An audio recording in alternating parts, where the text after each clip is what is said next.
प्रिय विद्यार्थियों, आइए अब हम समझते हैं अप्रत्यास्थ संघटन। देखिए, जब दो वस्तुएं आपस में टकराती है, टकराने के बाद और टकराने के पूर्व की जो स्थितियां हैं, उसी आधार पर हम संघटन को दो भागों में बांटते हैं, प्रत्यास्थ और अप्रत्यास्थ। अब हम अप्रत्यास्थ संघटन के बारे में जानने का प्रयास करेंगे। देखिए, जब दो वस्तुएं आपस में इंटरेक्शन करती है, आपस में अंतःक्रिया करती है या टकराती है, तो टकराने से पूर्व का संवेग और टकराने के बाद का संवेग तो नियत रहे, लेकिन टकराने के पूर्व का ऊर्जा, कुल ऊर्जा, और टकराने के बाद की जो कुल ऊर्जा है वो संरक्षित न रहे, यानी ऊर्जा क्षय हो जाए ऊर्जा के रूप में, ऊष्मा के रूप में, तो उसे हम क्या बोलते हैं? अप्रत्यास्थ संघटन। और उसका एग्जाम्पल हमने आपको पहले बताया था कि गीली मिट्टी की दो गेंदें आपस में जब टकराती तो एक दूसरे से चिपक जाती। ऐसे जो है बंदूक की गोली जब किसी टारगेट में लगती तो उसके अंदर घुस जाती। तो ये से बोलते हैं अप्रत्यास्थ संघटन। ऐसे कई सारे एग्जाम्पल आप जो है ढूंढ सकते हैं अपने दैनिक जीवन में।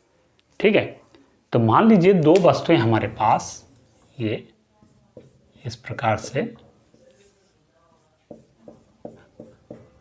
m1 और m2 द्रव्यमान की दो वस्तुएं हैं। इसका वेग u1 है, इसका वेग मान लीजिए u2, एक दूसरे से अंतःक्रिया कर रही है। अंतःक्रिया करने के बाद ये दोनों वस्तुएं आपस में चिपक गई है और फिर अब इसका जो वेग हो गया m1 m2, ये भी वेग से आगे गतिमान है। तो ऐसी कंडीशन में देखिए, संवेग संरक्षण से संवेग तो संरक्षित रहेगा। पूर्व का संवेग m1 u1 plus m2 u2 is equal to m1 plus m2 v square, ऐसा हो जाएगा। ठीक है, तो ऐसे इसने हो जाना है। आप v स्क्वायर नहीं, v2 v हो जाएगा, सीधे m1 प्लस m2 v हो जाएगा। लेकिन गतिज ऊर्जाएं अलग अलग होगी। लेकिन अगर मैं गतिज ऊर्जा की बात कर रहा हूं तो k1 बराबर, यानी संघटन से पूर्व की जो ऊर्जा है k1 is equal to half m1 u1 square plus half m2 u2 square, और k2 बराबर half m1 plus m2 v square. अब क्योंकि देखिए दोनों गेंदें आपस में चिपक गई है और फिर संयुक्त रूप से जो एक v वेग से आगे बढ़ रही है माध्यम में, तो उसकी गतिज ऊर्जा इतनी हो जाएगी। ठीक है, ऐसे आप इसको समझ सकते हैं। अच्छा, ये समीकरण नंबर 1 मान लीजिए, इसको 2 हो गया, ये 3 हो गया। अब यदि हम ये माने कि भाई जो हमारी एक गेंद है, मान लीजिए वो क्या है, जो पहली गेंद है वो क्या है, स्थिर अवस्था में। तो ऐसी कंडीशन में क्या हो जाएगा, हमारे पास पहली गेंद अगर स्थिर अवस्था में है, तो यदि पहली गेंद स्थिर है, यानी ये वाली गेंद स्थिर है, यानी u बराबर 0 हो जाएगा तब। तो u1 बराबर क्या हो जाएगा, 0 हो जाएगा। तो इस प्रकार से k1 बराबर तब क्या हो जाएगा, ये पूरा टर्म क्या हो जाएगा, 0 हो जाना है। हाफ m2 u2 स्क्वायर, यानी k1 बराबर 1/2 m2 u2 स्क्वायर हो जाएगा। तो हम यहाँ पर क्या कर सकते हैं, k2/k1 निकाल सकते हैं। k2/k1 is equal to 1/2 m1 plus m2 v square upon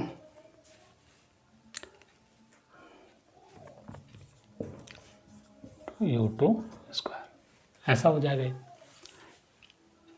ठीक है, तो 1/2 कट जाएगा, तो K2/K1 is equal to M1 plus M2 upon M2, और ये हो जाएगा V² अपॉन U2²।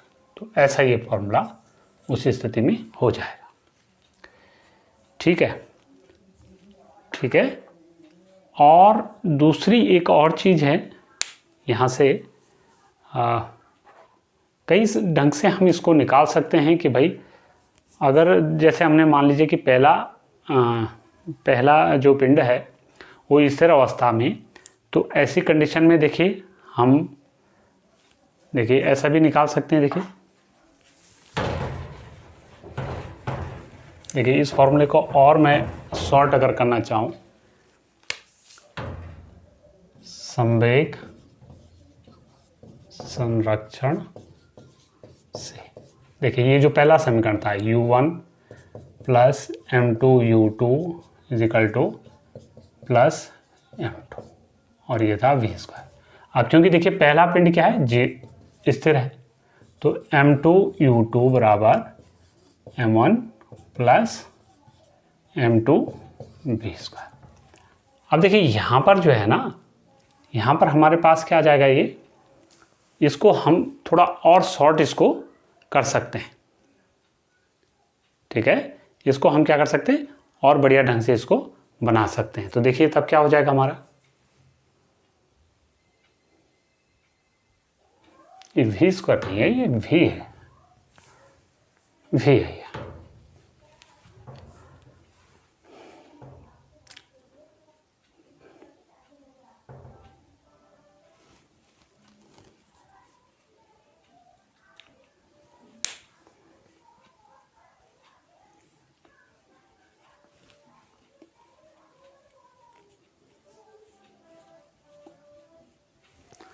यानी यहाँ से देखिए V बराबर क्या हो जाएगा, ये M2 U2 upon M1 plus M2 हो जाएगा।